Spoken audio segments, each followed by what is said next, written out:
guys are live on the internet. All right. I believe we are live to the interwebs and welcome wherever you may be. I'm Tony Jack the Bear Mance and this is Mastering Music, Mastering Life. We are coming live from Deluxe Mastering Studios in Melbourne, Australia. And I'm so happy to have along with me my beautiful guest, the lovely Thando. Hello. Hi, Tony. How are you? How are you? I'm good. Really happy to be here. How are you? I'm great. I mean, first thing I noticed was your pom-pom. Ah! Just looks so Can't tell lovely. you. I see pictures of these types of earrings on like Pinterest or whatever, and I've looked everywhere and I can't find them. Yeah. So I went to Kmart and bought fluffy key rings, Oh, that's good. and I just converted them to earrings. So $6, yeah. There you go. It's all about being resourceful, Exactly. isn't it? Yeah. So, when was the last time you came in on my previous podcast? Was it maybe a year ago, roughly? Yeah, I think it would have been last year. Yeah. Quite a lot's happened for you since then. Oh yeah, yeah, a lot. You've gone full time. Yeah. You made the decision. I remember that. Yeah, because that's what we were talking about. And I remember when you were in the throes of contemplating the whole thing, and I remember I rang you and we had a chat. Yeah. And about it and inspired me to do a video which was directed at you. Of course, I didn't name you, but it was that whole thing, the conundrum that so many people have, which is, I want to do this, I love it. Yeah. But can I do it? Yeah, here's what's holding me back from. So a year on, you've done some you're doing shows. So tell us about the last year since you've been working full time. You pretty much stopped doing any kind of or certainly less reliant on other sources. Because I think it's fair to say that anyone who aspires to be a full time professional, I think part of the journey, and it was for me, we are going to be dipping into doing other kinds of work to be the stepping stones, and hopefully we get to the point where we don't have to rely on that. But anyhow, tell us about this last year and the process. How did it all unfold? Because so I'm going to shut up in a second. I know this is about you, but because here it is. One of the things I'm excited about doing this podcast is particularly getting young people on. I also want to do my best to give a better representation for females in the industry, whether they're behind the scenes, in front of the scenes, any part of the industry. And so the best way to lead is by example. So I'm hoping that some young women out there aspiring will see you and go, this is possible. So anyway, tell us about the year. How did it unfold? Yeah, so for the first maybe 5 or 6 years that I'd started pursuing music properly, I was working in a call center for an energy company. And that was great because they were really flexible and let me sort of take time off for gigs or traveling. So that was really good for me. But I felt like I was getting really complacent at that job and I wasn't able to reciprocate the kind of support they were giving me and doing the best work I could. So I made a decision to step away from that and try a different field.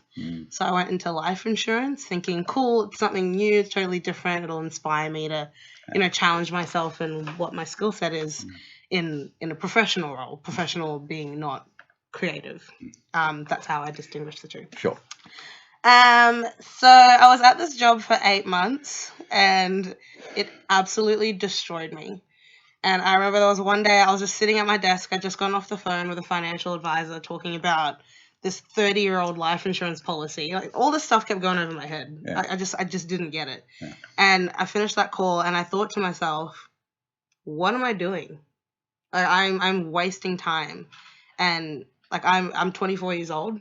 I just turned 24 and I thought to myself, at 24, Beyonce was touring the world. And like, of course it's different because she's had the support of her parents, a totally different environment from a very young age and a very different upbringing to me. But I thought, and there was a phrase that kept ringing in my head, you have as many hours in a day as Beyonce has. True. And I was spending 9 of those hours sitting at a desk talking about life insurance. Yeah. And that wasn't helping what I was trying to do. Absolutely. I handed in my resignation, and when I had my first Monday not in a job, that's when I started to panic because I realized the money from these corporate jobs was what was funding my music. Yeah. So what was I going to do for money then? And I kind of had a few months where I was running around panicking because, I was either waiting for invoices to get paid or just wasn't booking gigs that were making me enough money to be able to keep a roof over my head or keep me fed. And I had a moment where I thought that I'd made a mistake. Yeah. Honestly. I reached out to my mum. And my mum has always been the person who says, you need a safety blanket. You need to always make sure you can land on your feet. Just go get a part-time job. Just do something, because if I'm not around and I can't help you, this is the reality of what you've chosen. So what are you going to do? And it wasn't until that phone conversation that I had with you, Tony, where I felt like I can't lose hope now. And this is something that I really do want to do. And there's no opportunity but the time that I'm in now to make it a reality. So I just had to fight. And, you know, it's been tough. And I'm still in a position where I'm sitting around chasing invoices from 3 or 4 months ago. Yeah. Where's my money? Bitch, pay my money. Bitch, better have my money.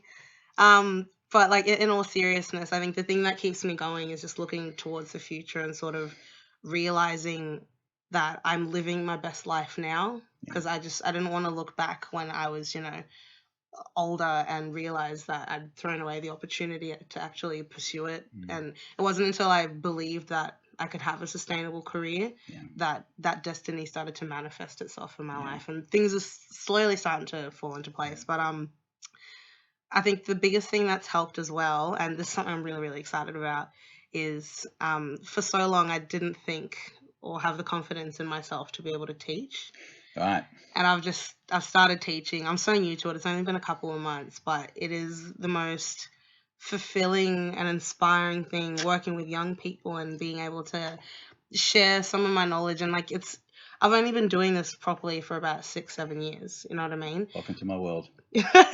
but you know, the amount of love and support that I've gathered from everyone that I've worked with, you know, and I've worked with a whole range of people.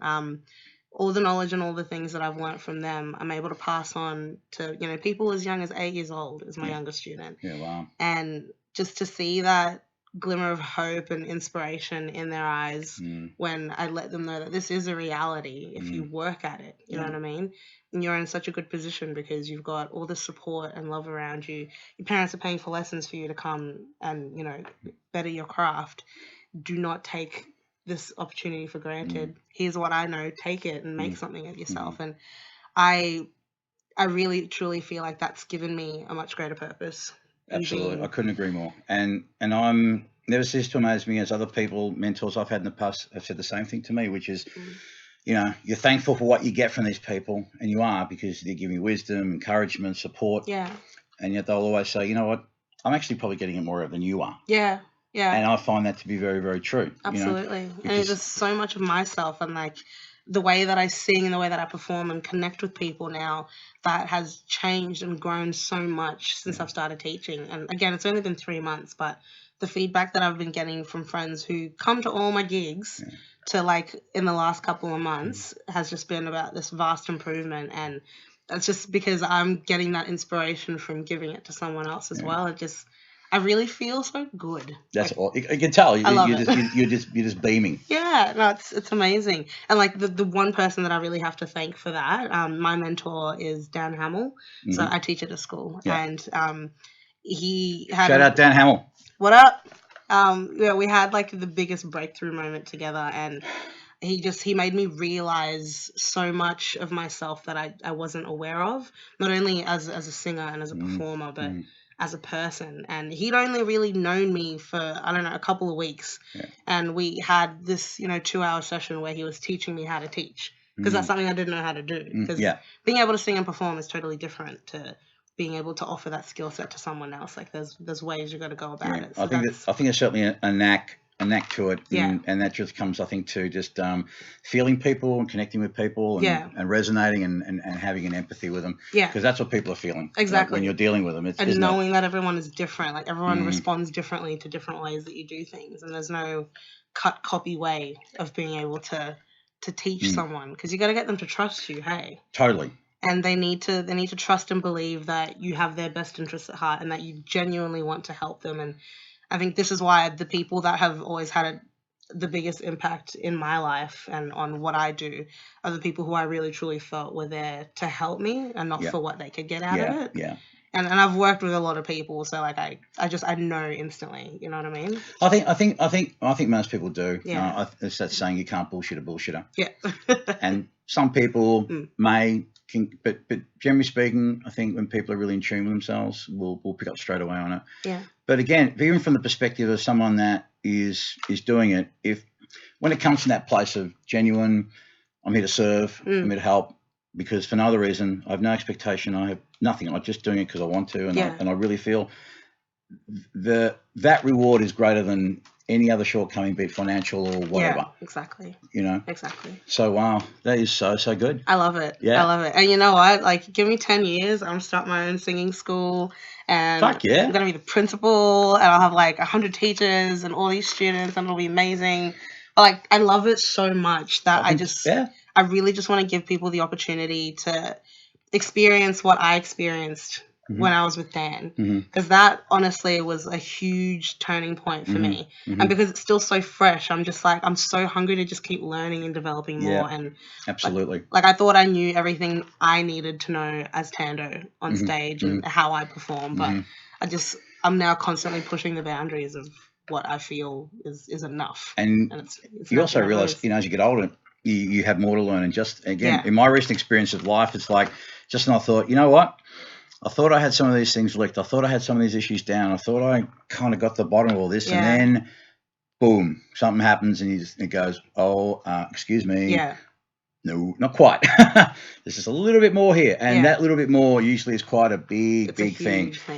So, but I love the enthusiasm. It's just your passion for it. It's amazing. Honestly, I really feel like I have so much more to learn and so much more that I can give to people. And just any of my students will tell you that I take it so seriously when I'm with them. And like, they're all such special, unique individuals, and it's about sort of understanding what their needs are. And it's a challenge for me as well, because I have to put a lot of my own sort of heart into it. Like, it's never just like, oh, we're going through the motions for an hour. It gets really intense. And I think the other thing that's important, and I still am trying to balance this out, because I'm a bit of an empath, and because I'm a feeler, I'm sensitive, I'm a very sensitive person, and I feel very deeply. So it's important to learn where to find, where is that boundary between where you're showing empathy, you're feeling it,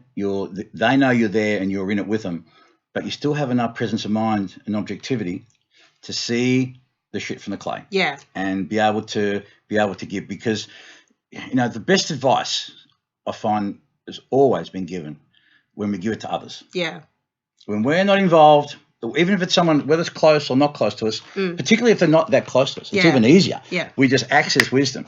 And it's always bang on. Definitely. But then how can we do that for ourselves, though? Yeah. When the tables are turned, that's when that's the trick. Yeah. That's the thing. When we can learn, if we can master that, well, we could, that's the holy grail. Yeah. In my view. So, definitely. And what you're saying, it's great to be involved and engaged, but I think also just important to be able to do that sort of thing. Yeah. So, what projects are you doing at the moment?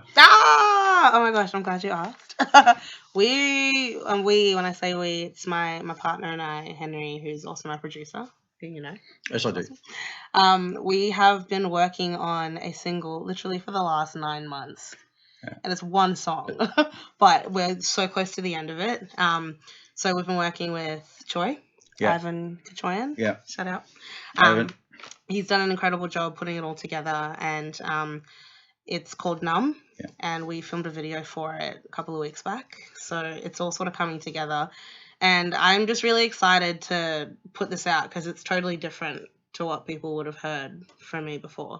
And again, obviously, these changes that I've sort of gone through have sort of changed the way that I write. And I just want to keep people on their feet. I feel like people are pretty comfortable and know what I do. Yeah. And I just kind of want to throw a spanner in the works and be like, well, you haven't seen this yet, have you? And it's a really good song. It's about being in a position of uncomfortability and you're just completely out of your element and you feel as though you are just a complete misfit and there is no way out of it, and just sort of how to deal with that. Like the video clip reflects that as well. And does this pertain to the time you were trying to go. Trying to transition Yeah, into yeah, my yeah, yeah. time. Yeah. Mm. And also, like, I've just kept it so broad that it could be anyone. Yeah, could apply to anything. Anything. Yeah. I think sort of the main message that I was sort of trying to get across is, you know, being in bad company with people and feeling that you have to be inebriated somehow to be able to enjoy yourself in that bad company, and just sort of recognizing that and how to overcome that. Yeah. And it could be anything, honestly. So I can't really say too much, otherwise I'll be giving the whole thing away. Yeah. But that's something we've been working on. And we're going on tour in 2000. What year are we in? 17. 2018. Oh my goodness. Yeah. We're going on tour next year. Yeah. We've never played in WA before, so we're really excited. We're doing a few shows in Perth, and that's with our new agency, PS Music Group. We're based in Brisbane, so they've been really looking after us. It's been great. Just a lot of changes. Yeah. A lot of changes. I can see. Yeah. Any regrets about making the decision now? To move to get full time? No. Like I honestly, I regret nothing, because again, like, I feel like I'm living my best life. Yeah. And you know, things can get tough, and they really do get tough. But I was saying to you before, like, I am constantly exhausted. I'm so tired all the time, but I'm really happy. And I would much rather be tired doing what you love, doing what I love, than getting home at the end of a 5-day work week and feeling like there is nothing left for me, and then still having to gig on the weekends. You know what I mean? Yeah. So it's great. I sleep all day. I stay party up all night, night. rock and roll all day, party all night. It's crazy. But yeah, I love it. Every moment of it is amazing. Even when I'm waiting to get paid. I sit there and I'm like, you know what? When it comes, I've earned that money singing. So have you got management now, or are you still pretty much taking care of your own stuff? Still pretty much looking after my own stuff, but it's become a lot easier because our agent, PS Music Group, they take care of all our bookings. So I come up with the product and manage the product. They look after distributing it. It sounds really like factory, doesn't it? No, not really. I mean, this is business. I mean, I mean, the thing a lot of people forget is that being a creative and an artist is great. But we are in the music business, and it's bound by business, and you're dealing with people, and it is a machine of sorts. And so I think where a lot of people fall down is, you know, you may be a brilliant artist or brilliant in what you do as an engineer, but you still need to have some kind of business acumen, or have a team of people around you, people that you know and trust, that can take care, or that you can delegate to. So that then you can focus on what you do, because that's where that's where you're making your money. And not waste. Initially, of course, the more you can do, I suppose, is good. Sometimes there's economic restrictions and realities that hold you from, I have to do this, I have to do that. But at some point, in order for you to really free yourself up, you got to get to a point. So I've got to prioritize. Yeah, definitely. And I've been a late bloomer in that myself. Just me delegating stuff to other juniors now, because no, I want to take care of it. Yeah. But, I think the best result comes from, especially if you've been doing it for so long, when you do build that team of people around you who you can trust to be able to get the best result for you. That's when you start putting out quality. I feel like my songwriting and performing and everything has just gotten so much better since I've started working with this agency. Because I don't have to run around emailing people trying to ask for a gig or get worksheets or do any of that stuff. That's looked after now. But it's good because I had to do that for myself for 5 years, so I know how that works. And if I ever had to do it for myself again, or then help somebody else get into that, I could pass that knowledge on as well. But so much easier now that I'm with the agency, and they're really fantastic. Yeah. So tell us, when you write your song, tell us about your songwriting process. My songwriting process. Do you have a process, or is it? It's always different, Tony. Sometimes I'll sit in front of a piano and come up with some chords, write a melody, and then there's a piano vocal song. And then Henry will go and, add stuff to it. And our keys player, Mickey, will, put synths and everything else that he does on it. But I think as of late, what's been happening is I let Henry come up with beats, and he'll be messing around with a few ideas for a while and say, oh, what do you think of this? What do you think of that? And then I go in there into Ableton and I chop it around and then write vocals to it, and there's a song, which is how Numb ended up happening. But it's always different. This year as well, I've actually started sort of diversifying and working with different artists as well. So I was doing a lot of work with the band Fulton Street, who are this big, 11-piece Northern Soul band. They're amazing.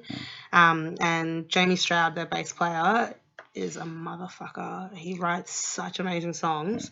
So I've been collaborating with him quite a bit. So again, it's having a different sound but working with other people. So working on a solo record with him, which will be awesome.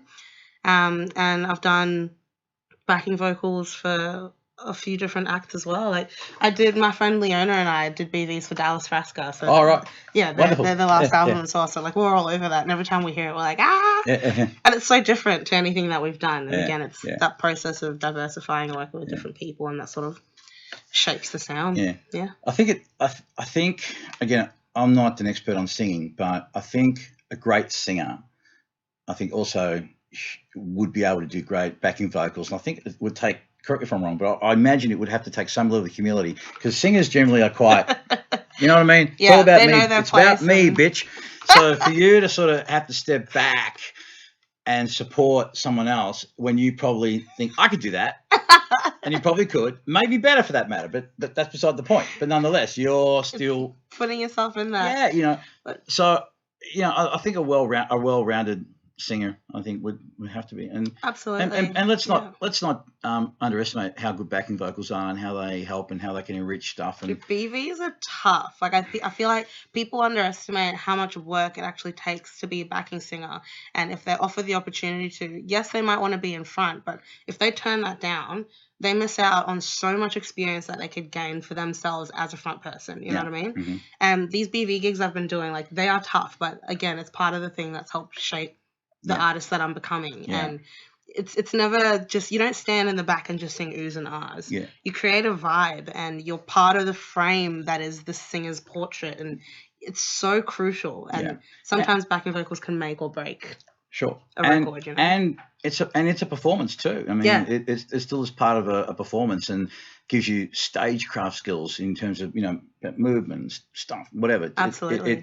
And I imagine as nerve-wracking as it would be to sort of jump in front of a mic, in front of people, backing vocals is probably a good little way to sort of like get yourself warmed up and used to the whole idea. It's not to say that it still isn't a transition to go there, but probably gives you a feel for it. And you definitely know. Yeah.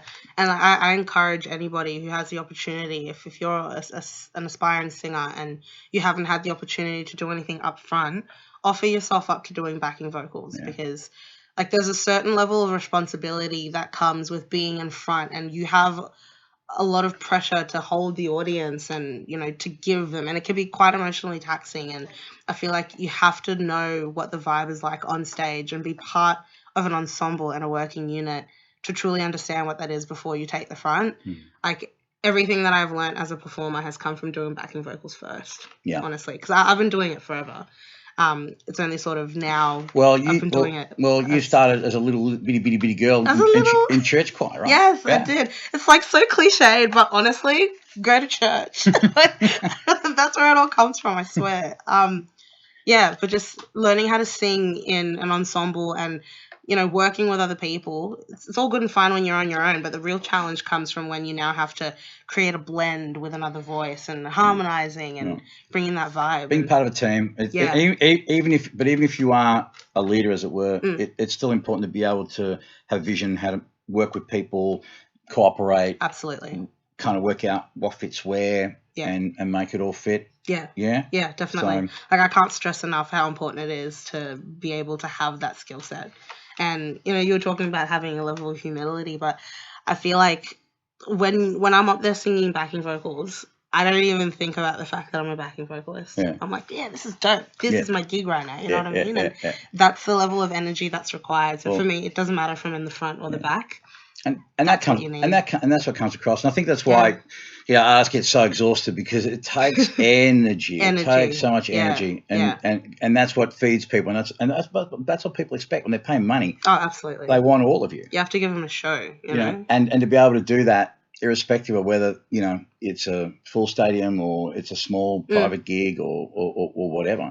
And that can be hard to pull yourself up, especially when there may not be as much vibe in the room, but you're the one that's You're the one that's sparking and setting the generating. vibe. Yeah, absolutely. And that's what real professionals do. Yeah. In my view. Yeah, And, definitely. you know, That's something that I've struggled with in the past. Like, there'll be a gig and like we've promoted it for months and we're getting really hyped up for it, and I've bought a really cute outfit and there's 10 people in the room, and it used to literally bring me down so much to the point that I just wasn't giving what I knew I could.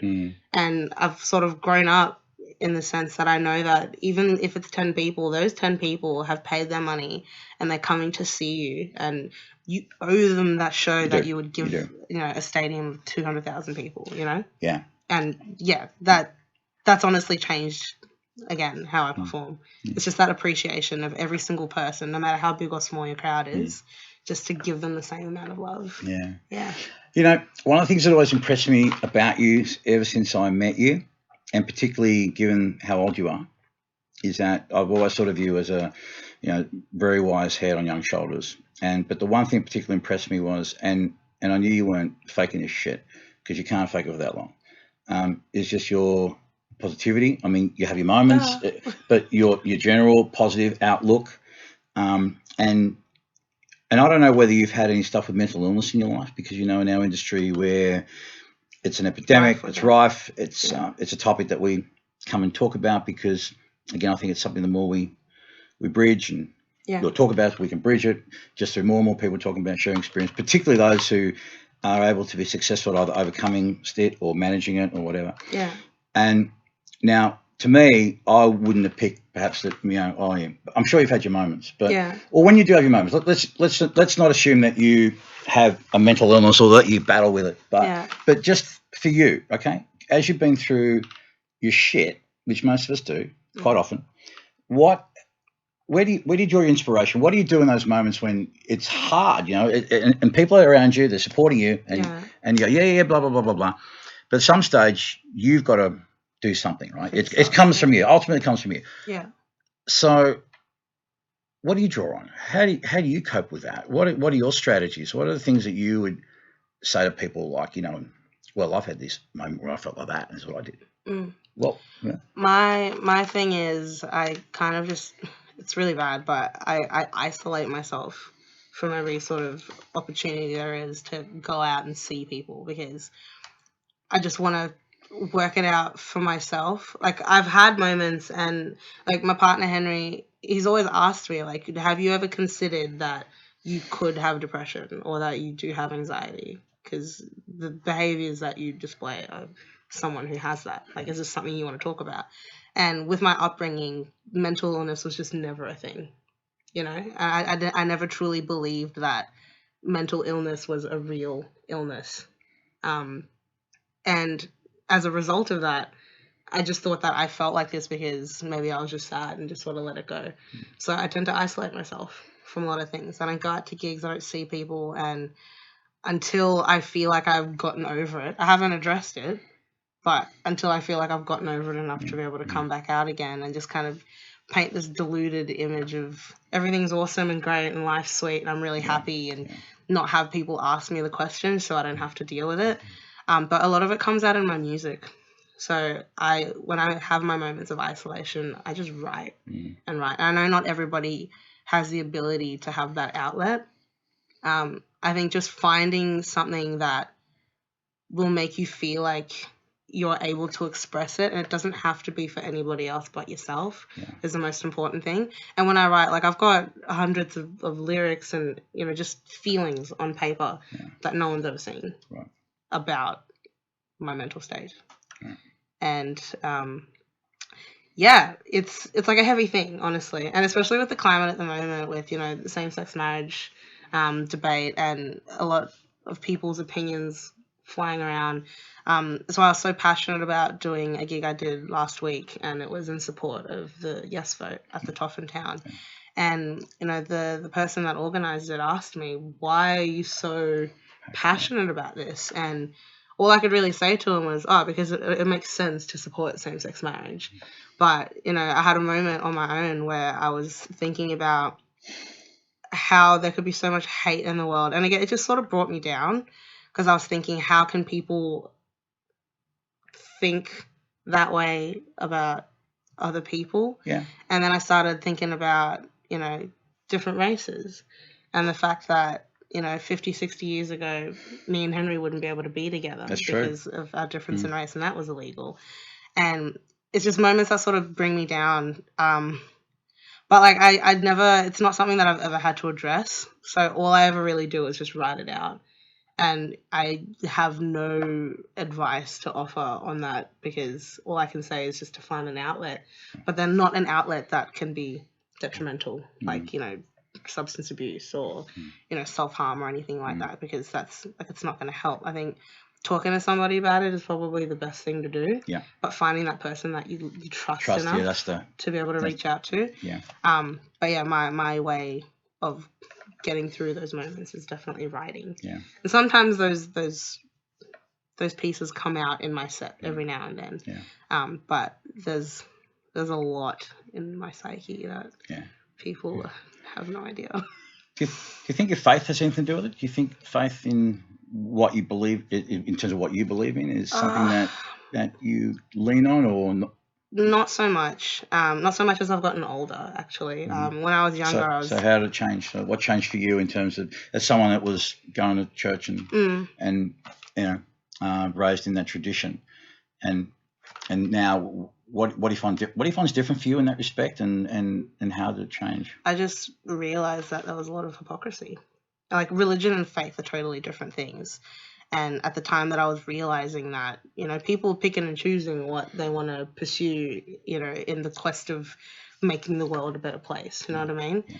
But, the fact that people would be led to be ostracized or discriminated against, and this is all coming from a 2,000-year-old book, that sort of was a moment to me where I realized I can't let, a 2,000-year-old doctorate dictate how I'm going to live my life. I just want to be a good person, and that's it. I have no right to dictate what anyone can and can't do. I have no say in that, and I don't want to be part of something that promotes hate. Yeah. And for the most part, it's meant to be God is love, and I truly believe God is love, because again, spirituality, but I don't think that there are enough positive reinforcers of that ideal that God is love for me to consider it something I can lean to in a time of need like that. I just decided I'm 24 years old. I'm an adult.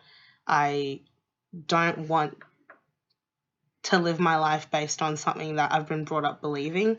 I've seen enough of the world to be able to make my own decisions and differentiate and question. I think that's Absolutely. what's really important to question.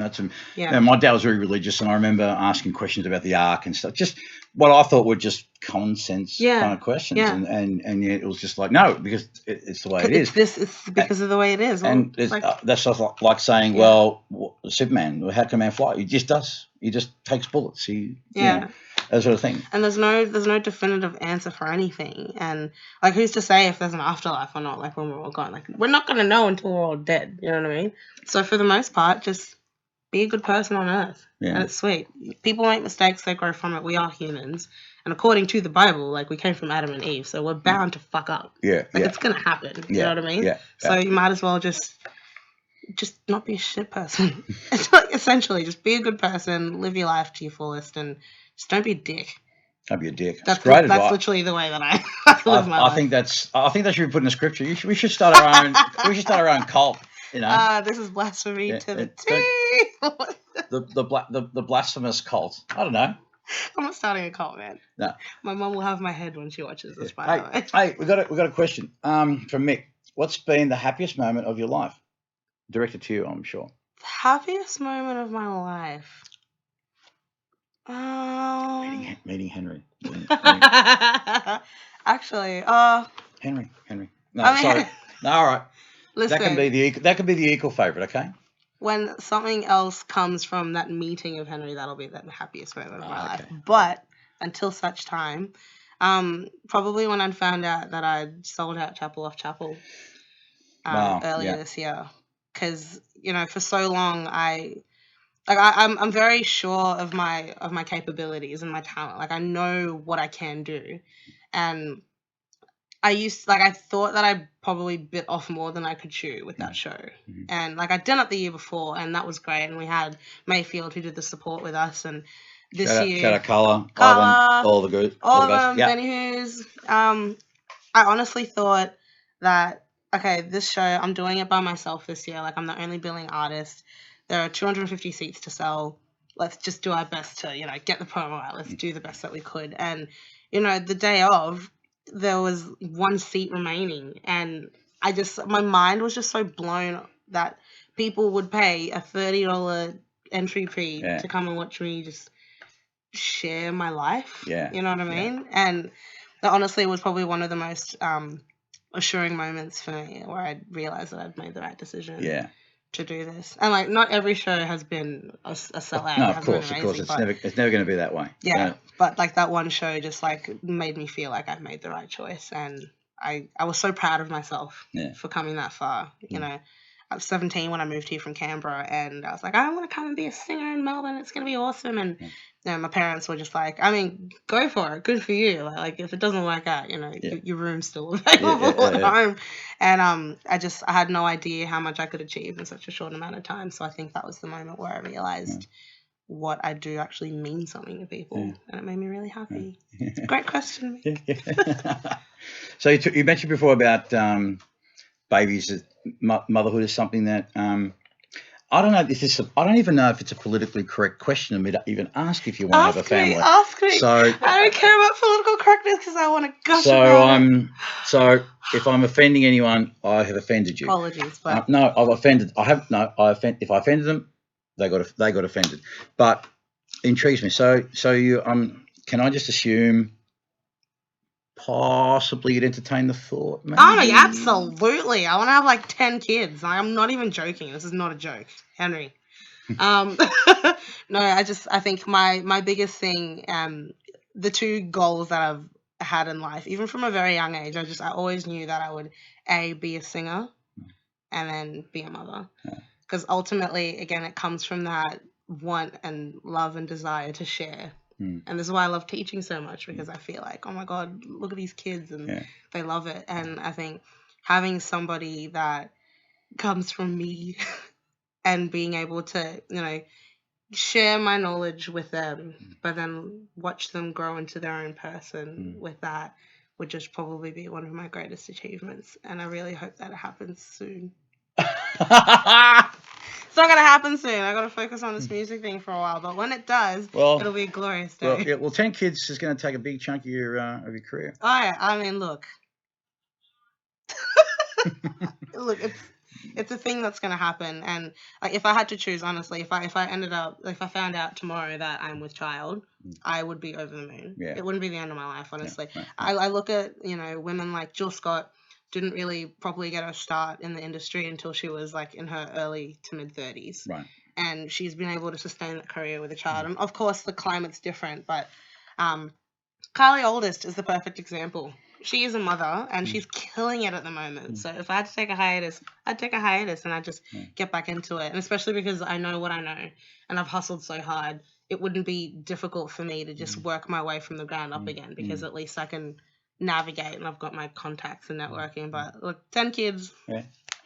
Henry, let's make it happen. Not even joking. I love it. So tell me about some of your musical influences. Who are the ones that really impact on you as a child and to this present day? Yeah. As a child, probably like still to this day, Destiny's Child. It was incredible for me seeing, women of color having such an impact on mainstream music and just being in everybody's faces, and everybody knew them.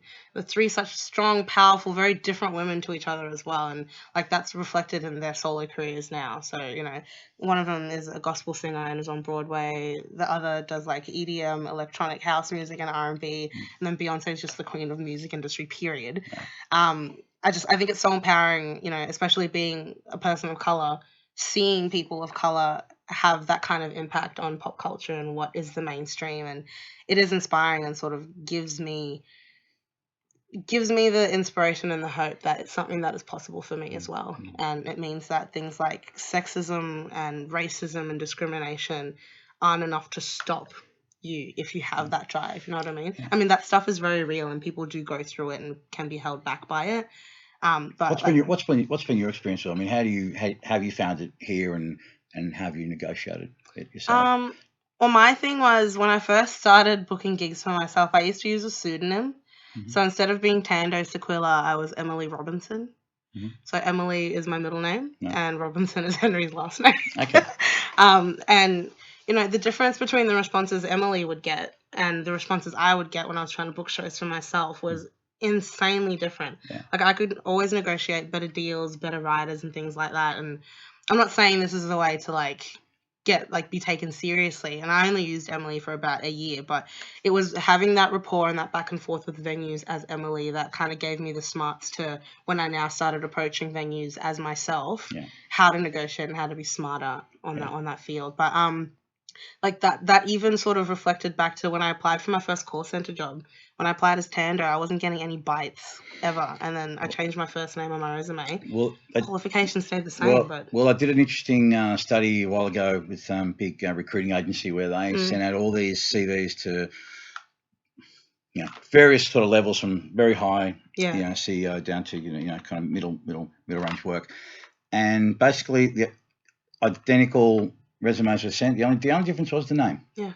And the name that was more, shall we say, Anglo or easier to pronounce. Yeah. They're the ones that got the most callbacks or most looks, and the other ones just. So it's fucked up, but it's a thing and it's real and it happens. And I used to be the kind of person who'd be like, oh, people complaining all the time about this stuff happening. It's not a thing that happens. I've never gone through it, and then it happened to me, and I was like, shit, this is real. And we're in a first world country, and I'm not even first generation immigrant. Like I came here from another country, and I grew up with this sense of belonging, and I never noticed that there was anything different about me. I was just kind of assumed that it's a level playing field for everyone until I tried to apply for my first corporate job and having to change my name. And it doesn't happen so much to me now because I feel like I've built enough of a profile for myself that if I approach anyone about doing a gig or a venue, I've got the credentials and I can say, hey, this is what I can offer, let's talk about it, and my name can stand on its own now. But I think having to do that and use Emily Robinson a few years ago was probably a really disappointing moment for me when I realized that it's still very much alive. So what are things you want to do? Things I want to do. I mean, you're already doing. I mean, you already are. Like, you're living the dream. I mean, in terms of as much as it is. Well, success for me is you're in it. The making it is the fact you're in the process and doing it now. Other people can say, well, that's bullshit. You don't really matter until you got this or you got that or whatever. But my experience, getting a gold record, whatever, that's all wonderful. But at the end of the day, you got to take out the garbage. Yeah. And do whatever. But it's just in the doing it. So you're doing it. So in my eyes, let's just say you've made it. But have you thought of other things you want to do? I mean, is it theatre? Is it because you've done a little bit of acting? I've done acting. Tell us about that. Look, I love the roles that I've played in the shows that I have played. Would I pursue a career in musical theatre? No. My heart is with my originals and with being able to share and create content, and being able to pass things on to people. I'm just a very big sharer. I'm an oversharer with my 10 kids, Henry stories, but I love just giving, you know what I mean? And I've been really blessed to work with Stage Art, which is the production company that's put on the 2 shows that I've been in, Dreamgirls and The Colour Purple. I actually went this afternoon to go see another show they're putting on at Chapel called Memphis, which is talking about, a forbidden relationship between a black girl and a white man in a time where racial segregation was alive, and this was illegal. And just, anyways, I'm going off on a tangent now, but being able to work with a production company that offers me the opportunity to do these kinds of shows, because these big commercial companies won't put on shows that require a racially diverse cast because they don't think the talent pool is here, but it's here. Wow. You know what I mean? So I've been so blessed to work with them, and they've given me amazing opportunities, and I feel like a huge part of me being able to do what I do now is because I dove into theatre and worked with them and was able to reach a different demographic altogether to be able to support me in my music and come to my shows. I sold out on every single physical copy of my EP during the run of The Colour Purple last year. How was that? was amazing. And, these are people that had never seen me with my band and they've never heard my music before. They just saw me on stage playing this character for a bit and they're like, oh, I'm going to pick up her EP. This is great. And just, the most support and love from people that have come to see me in theatre. But my heart's my originals. It is. I love creating. That's what it's about. I mean, I Yeah. would imagine as an artist, that's what you want to do, and that's what you want people to Definitely. appreciate. Yeah. But I guess along the way, you got to do those kind of side gigs, don't you? Well, it's good though because then it's like it's helped develop what my whole thing is. I've always been intrigued by. I mean, I respect an artist that wants to be true to their art, and some people just, for whatever reason, will not. No way I'll do a cover gig. No way I'll do a corporate gig. Oh my God. Well, yeah, okay. Look, there's two sides to every pancake here. Always. Yeah. For me, I share your view. I also understand and appreciate the idea that if you want to be a real purist and you want to be uncompromising, more power to you, because if you can make it work, well, then I have a lot of respect for you. But there's a price for that, and usually that means, being behind your rent all the time. Yeah. Hungry. Well, this is my thing. Like I do a lot of like corporate cover stuff, and that's how I've been able to start getting back into the rhythm of living and paying for groceries and my bills. Is by doing cover gigs, and 9 times out of 10, I actually enjoy them because even though I am singing someone else's music, it's that interpretation and that reception from people, because sometimes my originals aren't always going to resonate with everybody, but people still want to come and hear me sing. So they'll come to my cover gigs and they'll get what they came to get out of it. Yeah. And in the process, I'm able to pay my rent. And I've never had the sense of, I don't want to do cover gigs because I want to make my own music. I just feel like it's impractical for me. If I want to just focus on my music 100%, I'd have to suck it up and get a job, because my music doesn't make me enough money to keep a roof over my head. And I learnt that and accepted that. And as a result, I sing at weddings. Book your girl. Yes. You do a damn good job with those too. Yeah.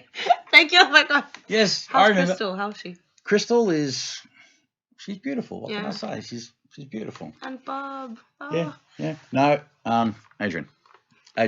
No, I meant the baby. Oh, the Bob. Yeah, that's why I said Bob. Bob. Oh, Bob. Yeah. I'm cocky over here. Yeah, little Maxie. He turns 1 next week, actually. Oh wow. Yeah. Oh, that's really good timing. Then. So Shout out to you guys. big birthday for him next week. So it's going to be a milestone for the little guy. Yeah, 1 year. It's been that long already. Oh, since he was born. Yeah. Max was born. Yeah. I remember just seeing it on Facebook, and I was like, oh, she actually had a baby. Yeah. Nice. Because the wedding was the year before that. Yeah. Seriously though, book me for your wedding. I'm really good. Yeah. Or Crystal should have booked you for Maxie's birthday. Maybe you can come do an impromptu. Well. Come and do an impromptu. Yeah, I'll show up with the guitar. I'm like, yeah. I don't play. I'll make Henry play it. It's fine. Yeah, it comes as a duo. Yeah. That'll work well. Let us know. Corporate gig. See, more money. Making bookings live on the air. Yeah. Yeah. So what you're off to tonight? What are you going to do? You got a gig tonight? I have a gig. Yes, I am opening for Dylan Joel at the Northwood Social Club, and that's sold out. So I'm very excited. I heard, is this going to be a sleep? Apparently, there's some sort of sleepover happening, or people are bringing their sleeping bags and shit. What? Super acoustic lounge sessiony kind of gig. So he's like setting up, make it intimate. Yeah, setting up the stage as his bedroom. So he's got like a blow up mattress and bean bags everywhere, and it's gonna be so chill. And this is the kind of gig I need after this hectic week. I am so tired. I'm so exhausted. So I'm just looking forward to going and chilling with a glass of wine and singing my songs. And then I'm jumping up for his set a little bit later and doing backing vocals. Like we were talking about. You have to diversify. You got to do it. Absolutely. So listen, before we wrap up, just want to. Because you've given so much, you dropped a lot of science today, and there's been a lot of wisdom, a lot of great pearls there. So, just in summary, what would be to someone who's aspiring, they want to get out there and they want to make their own mark as an artist. They're at that point where they want to make a genuine big dive into it. Mm-hmm. What would you say to that person? What's the message you send out? I would tell them to make the most of people's help, because there's only so much that you can do on your own. It's the second you're able to swallow your pride and accept help where it's offered that you'll actually be able to get anything done, honestly. And make sure you stay hungry for it and don't lose sight of why you're doing it in the first place. If it's about the money, go out there and get your money, but know that that's the reason that you're doing it, and don't lose sight of it. If you're doing it for the love of it, make sure that you maintain that love for it, and don't ever compromise who you are as an artist just to get the next thing, because you'll be so much happier when you realize you've stayed true to yourself, which is what I've done, and I'm stoked. Good for you. I'm so proud of you. Oh, thank you. Holy shit. I love you so much. I love you so much too. Oh, I love come chatting here. with Oh, you. love the hugs. You're actually the best. Thank you. Thank you for having me on your show again. It was great to have you on. I mean, again, you just the kind of guest I want to have on. I mean, we want to try and get a whole variety of different people from different aspects of the industry, and just to talk about, again, you know, their industry, their journey through it, but also more the personal side of things. You know, because we're all people, and again, Definitely. people kind of think they're alone sometimes in the world, and they don't realize, you know, they see a certain thing, and it's like that iceberg. They see the 10% at the top and not realize what's under the surface. Yeah. And some people are willing to share that stuff. Some people are not. But I really give kudos to those who are, you know, happy to be vulnerable, open, and share, you know, not just about the good shit, but about the hard shit too, because that is something that is just, we're not going to avoid that. Yeah. And then it's like, okay, well, we can learn from people about how to, you know, get strategies and ideas and inspiration, but also I think we relate to people more. I mean, absolutely. You know, I love hearing about people doing well, but I get more intrigued and fascinated by those who have done well, have fallen flat on their ass, and rebuild again. Back up again, definitely. They're the people that I personally get really interested in and want to know more about, because it can happen to any of us. And you know what, like having like a conversation with somebody where you can is always the best way to do it, because like with the way things are, and social media is just such a tool that people will want to put the best things of themselves up for the world to see, but they won't always necessarily let us into their vulnerable side. And I'm definitely guilty of doing that. Like I don't tell people that I, you know, ate a can of chickpeas for dinner 2 nights in a row, because I'm still waiting to get paid from a gig, because they see the glamorous stuff on Facebook. I'm doing this gig and this is happening, you know.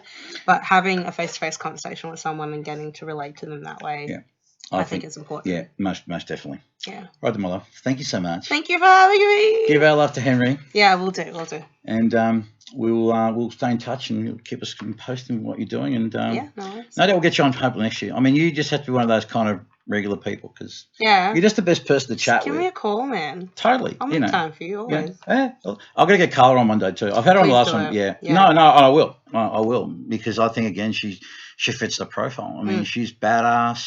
She's such a hard worker. Oh yeah. She's just and I just love her spirit, and I love her attitude to life. Yeah. And she's real as fuck. She's definitely a lady boss, like somebody to look up to, and has been really, really much of an inspiration for me as well in what I do. Yeah. All right then, Dom. We'll take care. See you later. Yeah. Well, that is it for today. Thanks very much for watching, and thank you very much to the Backline Project, who always do a fantastic job of putting this thing up for us. And thanks to those of you who watched and listened. And as I always say, please be nice to each other, but more importantly, be nice to yourselves. I love you, fucks. We'll see you next time. Bye. Yay. That's it.